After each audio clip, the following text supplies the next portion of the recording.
Thanks for joining us. With schools closed from coronavirus, kids with questions about George Floyd, racism, the protests, lost a safe place to discuss issues. News Channel 2's Katrina Smith sat down with Pastor James Richardson at multicultural church Kingdom Harvest in Rome to talk about how parents can start that conversation.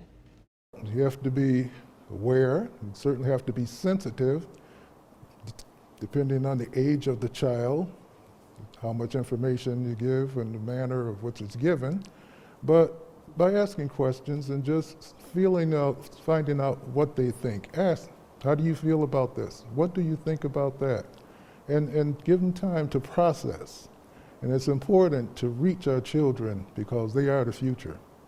And as a pastor of a multicultural church, you're dealing with different races.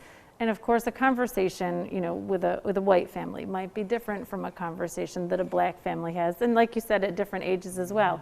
So an example that I thought of, was when you're teaching your 17 or 16-year-old how to drive. And, as a white family, like, we didn't ever have a conversation about how to deal with police and, in the instance that you're pulled over. It was just, the rules of the road. But that conversation might be a little different if you're growing up in a black family. Absolutely, absolutely, and an excellent point, because the dynamics are different pertaining to the background, and we know the times in which we live. So it's so important to have those type of conversations with our children, because this is something that they will experience and something they will face as a black family. And these are the obstacles that we have to hurdle over. So the instruction is very important that we give to our children. And as obviously as a white family, you're not going through the same experiences, not going through the same type of problems. So this is the character and the nature of the situation. How do you explain what happened to George Floyd to children? Very carefully, very cautiously. You have to be very sensitive, because such a gruesome and horrendous act, which now it's been shown and exposed over and over again on television, and to see that is hard to process for an adult or anybody.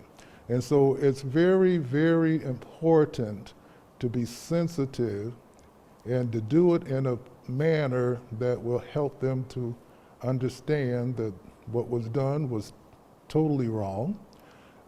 This is not the way that the whole embodiment of the police, it's not everybody. This is one individual's act.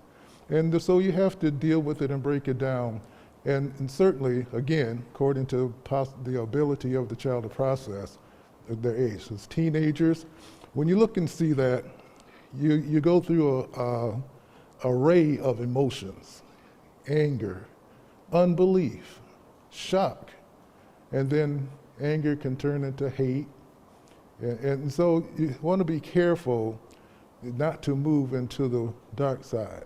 Sure. Because what happened to George Floyd should not have happened to any human being. And you have an interesting perspective as well. Your son is a Rome police officer, yes. So he's dealing with both sides of this in kind of a dual role in all of this.